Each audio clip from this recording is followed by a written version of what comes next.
পুনৰ গৰুখুটি প্ৰকল্পত বৃদ্ধি কৰা হ'ল ৩,০০০ বিঘা কৃষিভূমি। দুখনকৈ ব্ৰহ্মপুত্ৰৰ সুঁতিৰ পাৰ কৰি স্থাপন কৰা হ'ল নতুন কেম্প। নতুনকৈ গঠন কৰা ৬ নং কেম্প মুকলি কৰিলে গৰুখুটি প্ৰকল্পৰ অধ্যক্ষ পদ্ম হাজৰিকাই। দৰং জিলাৰ আয়ুক্ত মুনীন্দ্ৰ নাথ উপস্থিত থাকে নতুনকৈ গঠন কৰা এই কেম্পটোৰ উদ্বোধনী অনুষ্ঠানত। যিকোনো পৰিস্থিতিৰ বাবে সষ্টম স্থানীয় আৰক্ষী প্ৰশাসন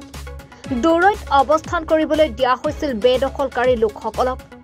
পৰৱৰ্তী সময়ত এইদৰে আলোচনা কৰিবলৈ আগবাঢ়ি আহিবলৈ দিয়া হয়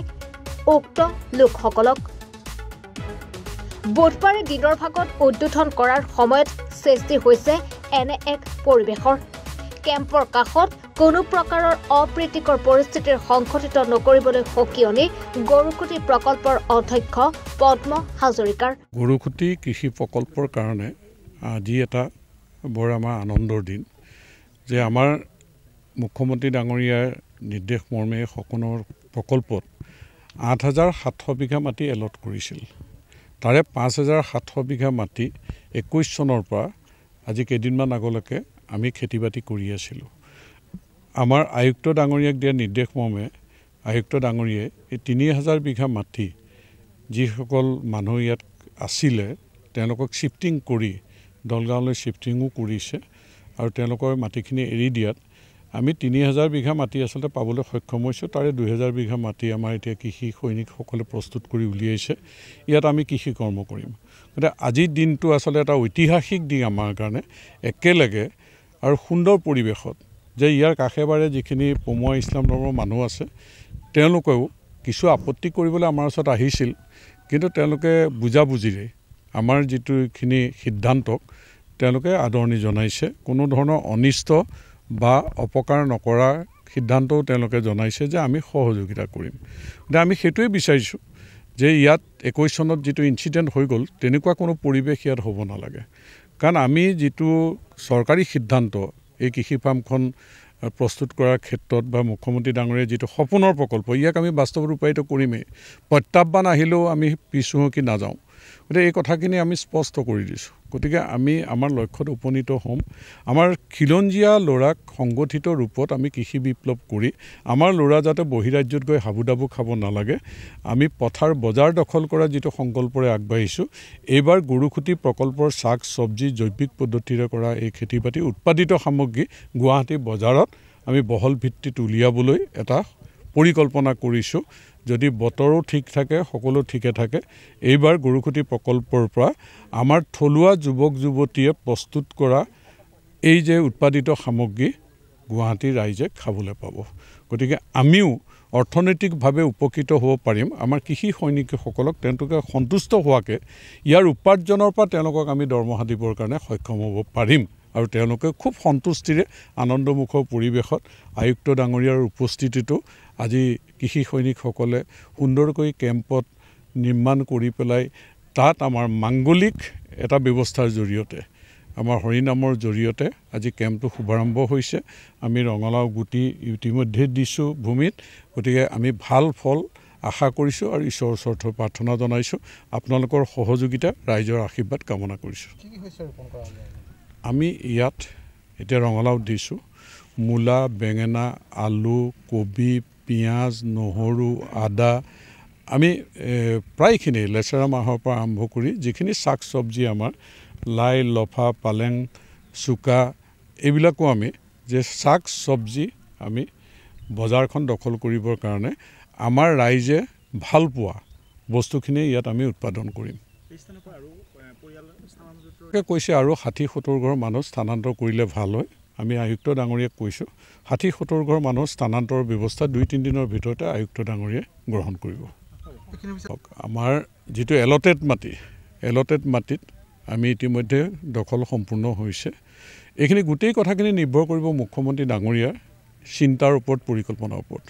মুখ্যমন্ত্ৰী ডাঙৰীয়াই যদি গৰুখুটি প্ৰকল্পটো আৰু ডাঙৰ কৰোঁ বুলি ভাবে তেখেতে নিশ্চয় দূৰদৰ্শিতাৰে চিন্তা কৰি গোটেই পৰিকল্পনাটো কৰিব। গতিকে আমাক যেনেকৈ দায়িত্ব দিব, আমাক ৮,৭০০ বিঘা মাটিৰ দায়িত্ব দিছিল, সেই দায়িত্ব প্ৰায় আজি মাটি আমি চমজি লৈছোঁ আৰু ইয়াত আমি কৃষি কৰ্ম কৰি যাম তেওঁ যদি চিন্তা কৰে আৰু 10,000 বিঘা মাটি ইয়াতে সংযোজন কৰিব তেতিয়া দায়িত্ব দিলে আমি সেইটোও কৰি যাম এতিয়া 8,700 বিঘা মাটি আজিৰ দিনটোত আমাৰ গৰুকুটি কৃষি প্ৰকল্পৰ হৈছে মই বিশেষকৈ খেতি বাতিৰ কাৰণে অহা নাই আমাৰ যিহেতু আপোনাৰ মাটি ইয়াত যিমানখিনি গভৰ্ণমেণ্টে এলটমেণ্ট দিছে প্ৰায় 10,000 বিঘা মাটি এলটমেণ্ট দিছিলে কিন্তু আজিলৈকে আমি 10,000 বিঘা চমজাই দিব পৰা নাই কাৰণ কিছু লোক হাইকোৰ্ট কৰিছিলে হাইকোৰ্টৰ কাৰণে আমি মানুহখিনিক ইয়াৰ পৰা ক্লিয়াৰ কৰিব পৰা নাছিলোঁ যিহেতু এতিয়া অনাৰেবল হাইকোৰ্টৰ জাজমেণ্ট দিলে যে তেওঁলোকৰ যিখিনি মাটি প্ৰায় 200-200 ঘৰ আছিলে হাইকোৰ্টৰ পাৰ্টি আছিলে অনাৰেবল হাইকোৰ্টে এটা জাজমেণ্ট দিছে যে তেওঁলোকক ইয়াৰ পৰা খুব ধুনীয়াকৈ তাৰমানে ৰিহেবিলিটেট কৰিব লাগে ইতিমধ্যে আমি ৰিহেবিলিটেশ্যনটো আৰম্ভ কৰিছোঁ দলগাঁও মাগুৰমাৰীত দিছোঁ আৰিমাৰী শ্যামপুৰ গোটেইখিনিত আমি য'ত আমি সুবিধা পাইছোঁ তাতে তেওঁলোকক বহাই আছোঁ এতিয়া বিশেষ নাই আৰু প্ৰায় 70-100 ঘৰমান আছে চ' তেওঁলোকক যদি আমি এই মাহৰ ভিতৰত আমি শিফটিং কৰাৰ প্লেন কৰি আছোঁ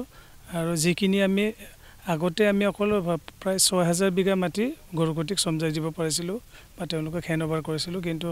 বাকীখিনি মাটি আমি হেণ্ডঅভাৰ কৰিব পৰা নাছিলোঁ আজি প্ৰায় ইয়াত 3,000 বিঘা মাটি ওলাইছেগৈ এইখিনি আমি আজি হেণ্ডঅভাৰ কৰিছোঁ অফিচিয়েলি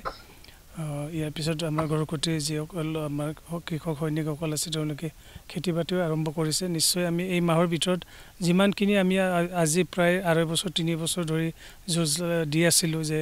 এইখিনি মানুহখিনি শিফটিং কৰিব লাগে বা ইয়াৰ পৰা ইভিকশ্যন যিখিনি হৈছে তেওঁলোকক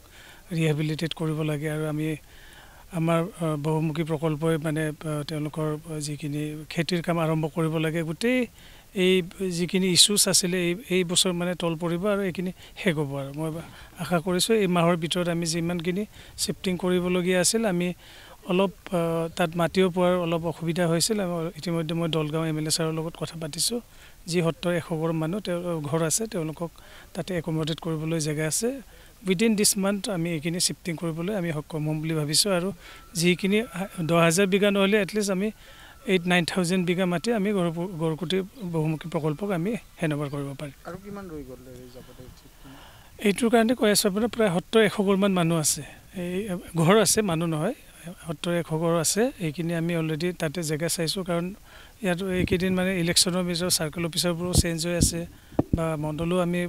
চেঞ্জ হ'ল বা বানপানীও হ'ল মাজত চ' গতিকে আমি প্ৰচেছটো কৰিব পৰা নাছিলোঁ যিহেতু এতিয়া পানী নাই আমি এই মাহৰ ভিতৰত গোটেই ইছ্যুজ যিমান আছিলে ৰিলেটিং টু গৰুকুটি আমি এই মাহৰ ভিতৰতে আমি ৰিজল্ভ কৰিম আমি মুঠ মাটি আমাৰ আগত আমাৰ এৰাউণ্ড 6,000 বিঘা দিছোঁ এতিয়া আমি 2,000 একদম পূৰা গোটেই মাটিখিনি ভালকৈ জোকা নাই আমি 2,000-3,000 বিঘা ধৰিছোঁ চ' যিহেতু অলপ ইয়াতে এৰাধৰা কৰিব লাগিব যে তেওঁলোকৰ মানুহখিনিও অলপ আপত্তি কৰি আছে যাতে তেওঁলোকেও দুখ নাপাওঁ আমি অলপ কিছু তেওঁলোকৰ ঘৰৰ বেটিৰ মানে ছাইডতো যায় অলপ এৰাধৰা কৰি আমি ফাইনেল জোখমাপটো আমি যেতিয়া গোটেইখিনি ফাইনেল হেণ্ডঅভাৰ হোৱা নাই যিহেতু আমি শিফটিঙো শেষ হোৱা নাই এই মাহৰ ভিতৰত লাষ্টৰ ফালে আমি একুৰেট আমি যিমানখিনি মাটি আছিল বা তেওঁলোকক কিমান চমজাব পাৰিছোঁ এইখিনি আমি এই মাহৰ লাষ্টতে আমি গোটেই কেলকুলেশ্যনটো ওলাই ল'ম চিপাঝাৰৰ পৰা আসলামউদ্দিন আহমেদৰ ৰিপৰ্ট এনি ভাৰত 24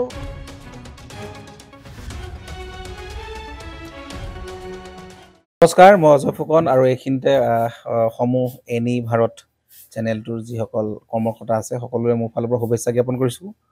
অসমৰ আচলতে সংবাদ জগতত নতুনকৈ আচলতে এটি আত্মপ্ৰকাশ ঘটিছে আমাৰ নিউজ চেনেল এনি ভাৰত আৰু এনি ভাৰতৰ এটা খুব ধুনীয়া এটা অনুষ্ঠান হ'বলৈ গৈ আছে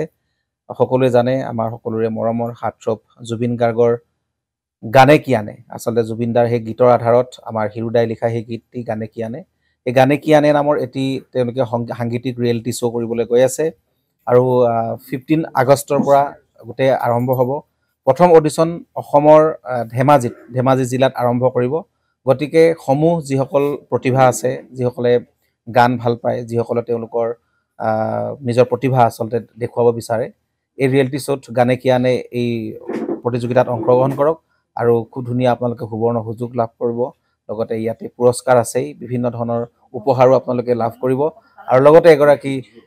প্ৰতিষ্ঠিত আচলতে এগৰাকী শিল্পী হিচাপে অসমৰ সাংস্কৃতিক জগতত আপোনালোক প্ৰতিষ্ঠা লাভ কৰিব গতিকে গোটেই অনুষ্ঠানটোলৈ মোৰ ফালৰ পৰা শুভকামনা থাকিল আৰু লগতে এই অনুষ্ঠানটোত আপোনালোকে অংশগ্ৰহণ কৰিব আমিও আছোঁ আৰু সকলোকে আমি লগ পাম ধন্যবাদ